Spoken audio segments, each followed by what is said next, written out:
आगे बढ़ते हैं। ऑपरेशन सिंदूर की जानकारी देने और पाकिस्तान के पाप का घड़ा फोड़ने के लिए भारतीय प्रतिनिधिमंडल दुनिया के अलग अलग देशों में इस वक्त मौजूद है और उनमें से एक प्रतिनिधिमंडल कल बहरीन पहुंचा, जिसमें फायर ब्रांड नेता असदुद्दीन ओवैसी भी शामिल हैं। और ओवैसी ने बहरीन में पाकिस्तान पर जोरदार प्रहार किया। पाकिस्तान आतंकी संगठन आईएसआईएस जैसा ओवैसी का यह कहना है। ओवैसी ने कहा, यह पूरी मानवता के लिए खतरा है।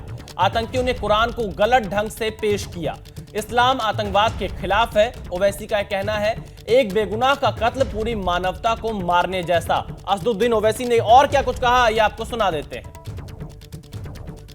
The truth is that these terrorist organizations have justified killing of innocent people in India, and they have out of context quoted Quranic verses. They have out of context quoted the hadiths of Prophet Muhammad sallallahu alaihi wasallam. And in our opinion, there is no difference between these terrorist organizations in Pakistan and the ISIS Takfiri ideology. This we must remember. This is a menace to the whole humankind, and we have to put an end to it, because they have used religion to justify killing of people, and the whole world knows that Islam has condemned terrorism. The Quran has categorically stated that killing of one innocent person, the Quran has not said killing of one innocent Muslim, the killing of one innocent person is like killing of whole humankind. This one must remember. Owaisi इतने पर ही नहीं रुके। उन्होंने पाकिस्तान को बेनकाब करने में और उसे वार्निंग देने में कोई कसर बाकी नहीं छोड़ी। ओवैसी ने कहा, पाकिस्तान अब दुस्साहस की सोचे भी मत। भारतीयों की सब्र की भी एक सीमा है। अगर कुछ किया तो जो होगा वो सोच से परे होगा। असदुद्दीन ओवैसी ने सीधे तौर पर पाकिस्तान को एक कड़ी चेतावनी दी है। India has all the wherewithal, and inshallah we have all the means to ensure the safety of not only the Indians but anyone who lives in India. Because if you see on the 9th or 10th of May, when Pakistan unleashed whatever it had, no amount of damage happened. Technology, all our warfare was able to stop whatever was thrown from a failed state like Pakistan. Our government has taken all the steps to protect the life and limb of every Indian, and this government has made very clear. Next time you take up this misadventure, it will be beyond what they are expecting. See, we don't want to reply in that way, but there is a limit to the patience of the Indians. You cannot go on and come into India and kill people. Owaisi ने पाकिस्तान का पर्दाफाश करने के साथ साथ दुनिया से एक बड़ी अपील की, और वो अपील ये थी कि पाकिस्तान को FATF की ग्रे लिस्ट में डाला जाए ताकि आतंकिस्तान पाई पाई को मुहताज हो जाए। Fact of the matter is that this problem emanates from Pakistan only.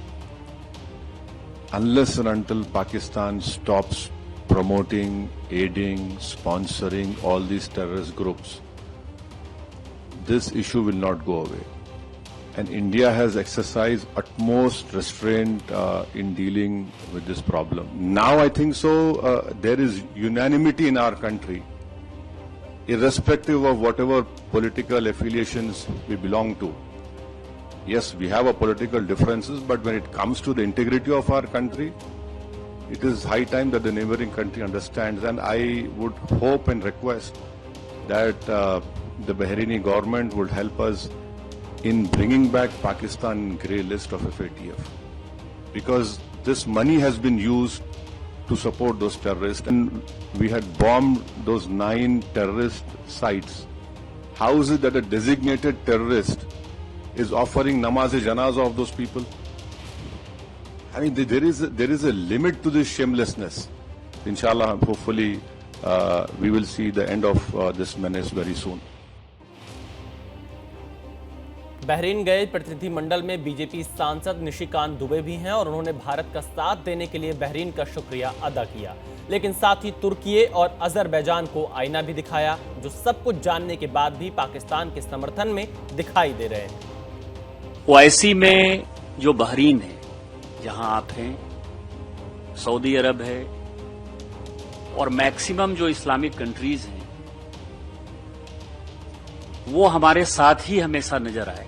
मतलब एक्सेप्ट 2-3 कंट्री को छोड़कर, Turkey, Azerbaijan. Religion is not a guarantee of any security. और everybody is seeing in Jordan what is happening there, Iraq, Iran, everybody think so. So I feel कि what we are doing here and what our people are doing outside India, all OIC country will again support us. तो आपने सुना Bahrain में कैसे पाकिस्तान को बेनकाब किया। अब आगे बढ़ते हैं। जम्मू कश्मीर के उपराज्यपाल मनोज सिन्हा ने पाकिस्तान पर बड़ा प्रहार किया। उन्होंने कहा कि आतंकी मुल्क पाकिस्तान दहशतगर्दों को लंबे समय से भेज रहा है और हमारे यहाँ भी कुछ गिने चुने ऐसे लोग हैं जो डायरेक्टली और इनडायरेक्टली ऐसे तत्वों की मदद करते हैं। एक बात तो स्पष्ट है कि आतंकी मुल्क पाकिस्तान दहशतगर्दों को लंबे समय से भेज रहा है और हमारे यहाँ भी कुछ गिने चुने ऐसे लोग हैं जो डायरेक्टली या इनडायरेक्टली ऐसे तत्वों की मदद करते हैं। ये एक सच्चाई है जिसे स्वीकार करना चाहिए। पाकिस्तान सरकार और वहां की सेना के द्वारा भेजे गए आतंकवादियों को कहीं न कहीं तो खाद पानी मिल रहा है, कहीं दाना पानी भी मिल रहा है, कहीं न कहीं उन्हें मदद भी कुछ लोग पहुंचा रहे हैं।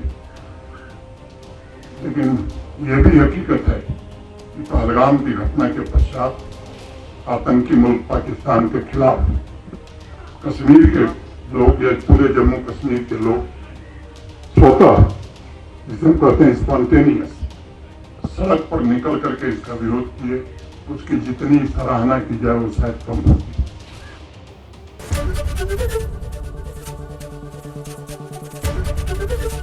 एबीपी गंगा, खबर आपकी, जुबान आपकी।